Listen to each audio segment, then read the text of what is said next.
আসসালামু আলাইকুম ওরহমতুল্লাহি ওবারাকাতু। সুপ্রিয় শিক্ষার্থী বন্ধুরা, আশা করি তোমরা সকলেই অনেক অনেক ভালো আছো। তোমাদের সবাইকে স্বাগতম জানাচ্ছি রাকিব একাডেমির আরও নতুন একটি ভিডিওতে। চলো আজকের আলোচনা শুরু করার পূর্বেই আমরা জেনে নিই যে আজকের ভিডিওতে আমরা কি কি বিষয় নিয়ে আলোচনা করব। আমাদের আজকের আলোচনার বিষয় হলো এইচএসসি পরীক্ষায় উত্তীর্ণ হওয়ার পর কোন বিভাগ থেকে কোন বিষয়ে অনার্স করা যায়। অর্থাৎ শিক্ষার্থী বন্ধুরা, তোমরা অনেকেই এইচএসসি পরীক্ষা দিয়েছো সায়েন্স থেকে, অনেকে আবার আর্টস থেকে, অনেকে আবার কমার্স থেকে। তো তোমরা যারা সায়েন্স থেকে এইচএসসি পাস করেছো, তোমরা যে সাবজেক্টগুলোর ওপর অনার্স করতে পারবে, যারা আর্টস থেকে এইচএসসি পাস করেছে তারা কিন্তু সেই সাবজেক্টের উপরে অনার্স করতে পারবে না। দেখো, আমরা উদাহরণ হিসেবে বলতে পারি, সায়েন্সের যে পদার্থবিজ্ঞান সাবজেক্টটি রয়েছে, এই সাবজেক্টটা যদি একজন আর্টসের স্টুডেন্টকে পড়তে দেওয়া হয়, সে কিন্তু ওই বিষয়গুলো ভালোভাবে বুঝবে না। আবার আর্টসের স্টুডেন্টের যদি পৌরনীতি সাবজেক্টটা একজন সায়েন্সের স্টুডেন্টকে দেওয়া হয়, সেও কিন্তু অত দ্রুত এই সাবজেক্টটা বুঝতে পারবে না যত দ্রুত একজন আর্টসের স্টুডেন্ট ওই সাবজেক্টটা বুঝতে পারে। ঠিক সেম একই রকম তোমরা যারা সায়েন্স থেকে বা আর্টস থেকে এইচএসসি এক্সাম দিয়েছো, তোমরা কিন্তু কমার্সের সাবজেক্টগুলো ওইভাবে বুঝতে পারবে না যতটা বুঝতে পারে একজন কমার্সের স্টুডেন্ট। তো তোমরা যে যে বিভাগ থেকেই এইচএসসি পরীক্ষা দিয়ে থাকো না কেন, তোমাদের কোন বিভাগের স্টুডেন্ট কোন বিষয়ের ওপর অনার্স কমপ্লিট করতে পারবে তার একটা সাবজেক্ট লিস্ট নিয়ে এই ভিডিওতে আলোচনা করার চেষ্টা করব ইনশাআল্লাহ। তো তোমরা ভিডিওটা কোনো রকম স্কিপ না করে শুরু থেকে শেষ পর্যন্ত দেখতে থাকো। আশা করি ভিডিও থেকে অনেকগুলো ইনফরমেশন পেয়ে যাবে।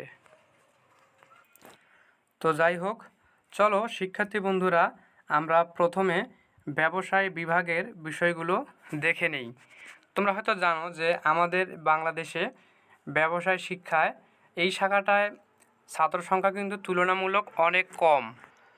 অর্থাৎ যারা কমার্সে পড়াশোনা করে, এই কমার্সের স্টুডেন্ট সংখ্যা কিন্তু আমাদের বাংলাদেশে অনেক অনেক কম।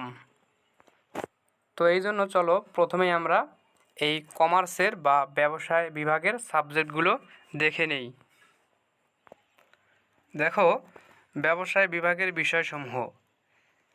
1 নম্বরে দেওয়া রয়েছে ফিন্যান্স, 2 নম্বরে ব্যবস্থাপনা, 3 নম্বরে মার্কেটিং, 4 নম্বরে হিসাব বিজ্ঞান। এই 4টি সাবজেক্ট হলো ব্যবসায় বিভাগের অন্যতম প্রধান সাবজেক্ট। এই সাবজেক্টগুলো নিয়েই যারা কমার্সে পড়াশোনা করেছে তারা এই সাবজেক্টগুলোর উপরে কিন্তু অনার্স কমপ্লিট করতে পারবে।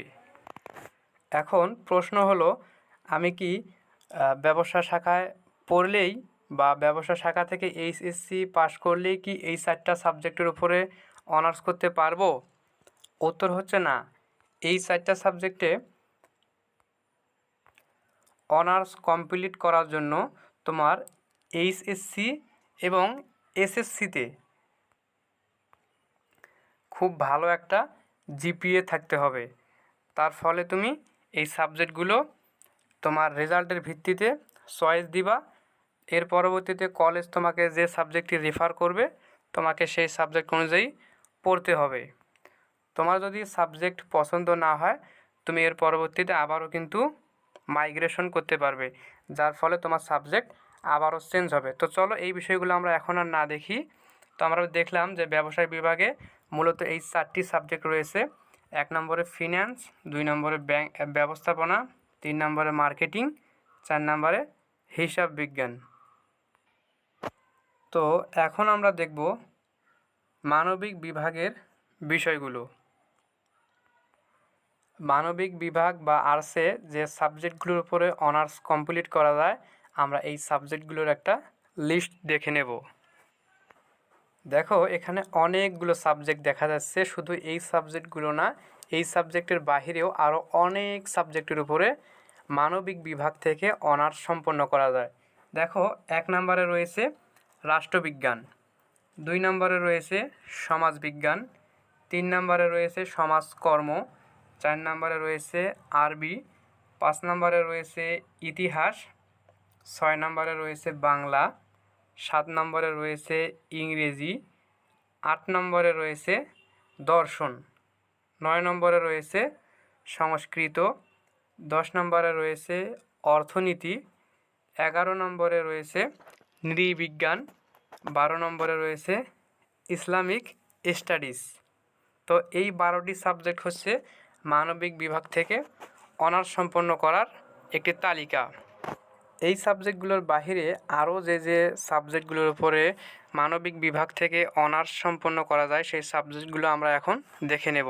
এর আগে আমরা 12টি সাবজেক্ট দেখেছি। এখন দেখো 13 নম্বরে ইসলামের ইতিহাস ও সংস্কৃতি, 14 নম্বরে বিএ ইন মিউজিক। এখানে ভিডিও লেখাটি চলে এসেছে এডিটের ভুলবশত কারণে। তো এই 14 নম্বর সাবজেক্টটি হবে বিএ অনার্স ইন মিউজিক। 15 নম্বরে যে সাবজেক্টটি রয়েছে গ্রন্থাগার ও তথ্যবিজ্ঞান, 16 নম্বরে রয়েছে গার্হস্থ্য অর্থনীতি। এই 16টি সাবজেক্টই শুধু নয়, প্রফেশনাল অনার্স করতে গেলে আরও অনেক সাবজেক্টের উপরে তোমরা মানবিক বিভাগ থেকে অনার্স সম্পন্ন করতে পারবে।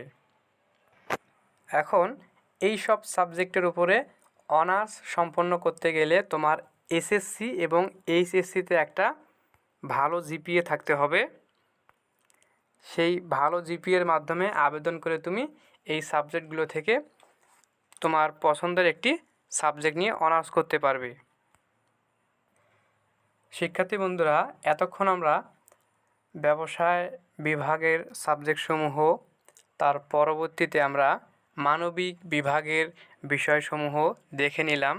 তো এখন পর্যন্ত তোমরা যারা রাকিব একাডেমি চ্যানেলটিকে সাবস্ক্রাইব করো নাই, এখনই তোমরা সাবস্ক্রাইব করে ফেলো এবং ভিডিওটি ভালো লাগলে অবশ্যই এই ভিডিওতে একটা লাইক দেবে, কারণ এই ভিডিওগুলো তৈরি করতে আমাদের অনেক সময় এবং শ্রম দিতে হয়। তোমাদের লাইক, কমেন্ট এবং সাবস্ক্রাইবের মাধ্যমে আমরা অনেক অনুপ্রাণিত হই। তাই দেরি না করে এখনই চ্যানেলটিকে সাবস্ক্রাইব করে পাশে আসা বেল আইকনটিকে ক্লিক করে রাখো, যাতে রাকিব একাডেমি চ্যানেল থেকে যে কোনো ভিডিও আপলোড করার সাথে সাথেই তার নোটিফিকেশন তোমার কাছে যায় এবং তুমি সেই নোটিফিকেশনে প্রেস করে ভিডিওটি দেখতে পারো। তো চলো এবার আমরা দেখব বিজ্ঞান বিভাগের বিষয়সমূহ। শিক্ষার্থী বন্ধুরা, আমাদের সর্বশেষে আমরা যে আলোচনা করব, আমাদের সর্বশেষে আলোচনার বিষয়ে থাকবে বিজ্ঞান বিভাগের বিষয়গুলোর তালিকা। দেখো বিজ্ঞান বিভাগের বিষয়সমূহ। 1 নম্বরে পদার্থবিজ্ঞান, 2 নম্বরে রয়েছে প্রাণ রসায়ন, 3 নম্বরে রয়েছে রসায়ন, 4 নম্বরে রয়েছে গণিত, 5 নম্বরে রয়েছে পরিসংখ্যান, 6 নম্বরে রয়েছে উদ্ভিদ বিজ্ঞান, 7 নম্বরে রয়েছে মৃত্তিকা বিজ্ঞান, 8 নম্বরে রয়েছে প্রাণী বিজ্ঞান, 9 নম্বরে রয়েছে ভূগোল ও পরিবেশ, 10 নম্বরে রয়েছে পরিবেশ বিজ্ঞান এবং 11 নম্বরে রয়েছে মনোবিজ্ঞান। তো এই সাবজেক্টগুলো হলো বিজ্ঞান বিভাগের শিক্ষার্থীদের অনার্স করার মতো খুবই গুরুত্বপূর্ণ কিছু সাবজেক্ট। তো তোমরা যারা বিজ্ঞান বিভাগ থেকে বা সায়েন্স থেকে এইচএসসি পরীক্ষা দিয়েছো, তোমাদের জন্য অত্যন্ত সুখবর হবে এইটা যে তোমরা যারা বিজ্ঞান বিভাগ থেকে এইচএসসি পরীক্ষা দিয়েছো, তোমরা কিন্তু চাইলেই গ্রুপ চেঞ্জ করে, অর্থাৎ তোমরা এখন সায়েন্সে থেকে এইচএসসি পরীক্ষা দিয়েছো, তোমরা কিন্তু চাইলে সায়েন্সের সাবজেক্টেও অনার্স করতে পারবে। এর পাশাপাশি তোমরা যদি চাও তোমরা আর্টসের সাবজেক্টগুলোতেও কিন্তু অনার্স সম্পন্ন করতে পারবে, অর্থাৎ তোমাদের সাবজেক্ট পাওয়া থেকে কেউ কিন্তু বিরত রাখতে পারবে না। তোমরা চাইলে সায়েন্স আর্টস দুইটা থেকেই তোমরা কিন্তু অনার্স সম্পন্ন করতে পারবে। এর জন্য তোমরা আরও এক ধাপ এগিয়ে আসো। শিক্ষার্থী বন্ধুরা, অনার্সে ভর্তি হওয়ার জন্য কী কী কাগজপত্র লাগবে, জিপিএ কত লাগবে, এই সমস্ত বিষয় নিয়ে তোমরা যদি আপডেট জানতে চাও, অবশ্যই তোমরা আমার চ্যানেলটিকে সাবস্ক্রাইব করে পাশে থাকবে। আজকের মতো ভিডিওটি এখানেই শেষ করছি। আল্লাহ হাফেজ।